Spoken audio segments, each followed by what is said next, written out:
All right, hello, my name is Jody Linklater. I'm from Nissachawassa Cree Nation. We're involved in energy independence.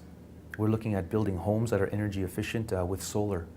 So in 2016, there was a consultant, Mr. Paul Tupan and myself. We took 3 First Nations from Manitoba. We took Lac Brochet, and Dooley Lake. We took them on a journey with us. We flew over to Vancouver Island, and we went to go see Chief Gordon Planis on the Souk First Nation. They were the first First Nation in Canada to integrate solar into their community. Nobody really talks about that story. So right now on our First Nation, we have a housing stock right now of about 500 homes right now.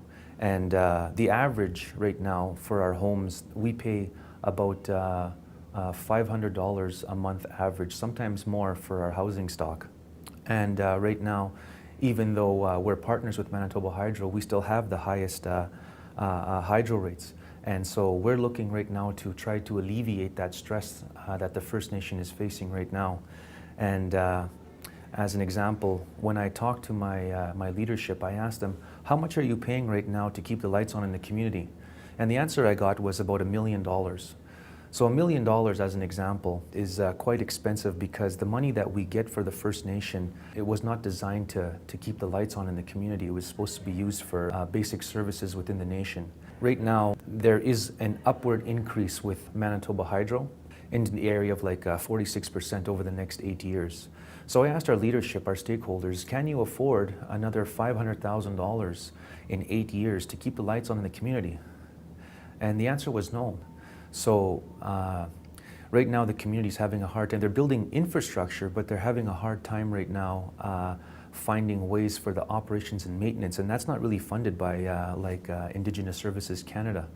So in Nelson House's strategic plan on page 50, GH&L, it talks about, as an example, it talks about tripartite agreements, it talks about alternative energy, and it talks about employment for the youth. And so the company that I work for, Pewapun, which just means a new day, it is the for-profit company of ATEC.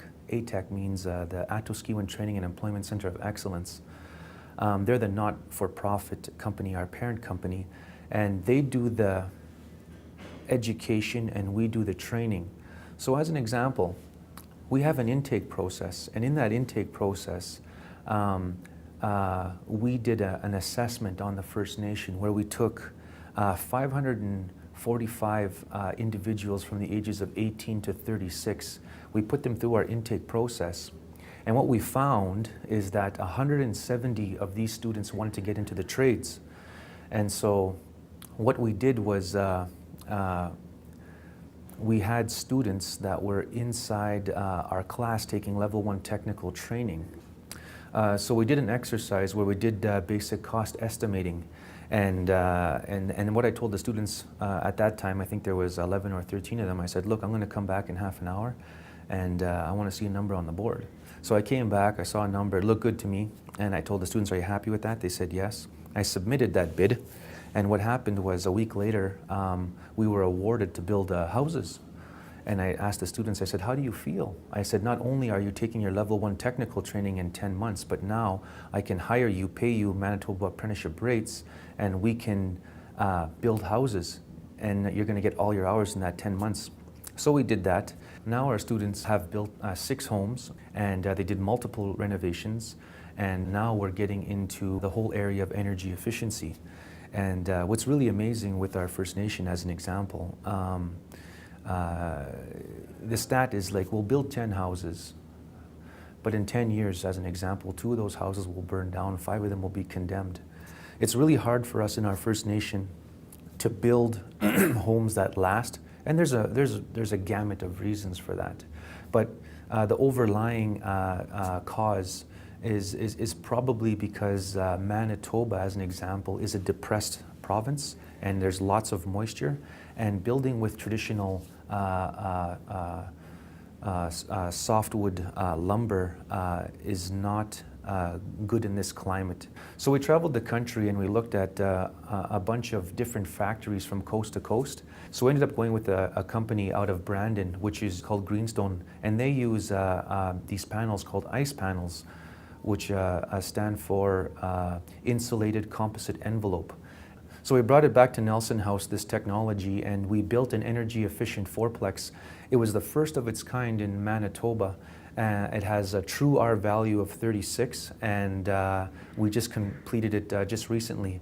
Now the students are working on an energy efficient solar eightplex, and they're also building a commercial building which is going to be adjacent to the Adult Learning Center in Nelson House, where our students can take the level 1 technical training in class and build houses year-round in an enclosed environment. We now have approximately 30 people employed in our First Nation, and because of our intake process, which I mentioned, Nelson House, as an example, has the most registered apprentices in Canada on a First Nation. We have 117 now because of our intake process. Our intake process has a success rate of 83 to 100% from training to employment. And we now have 20 students signed up to start classes in January in our new facility. Every house we build out of there is going to be energy efficient and solar. So Nelson House is now going to be focusing on energy security.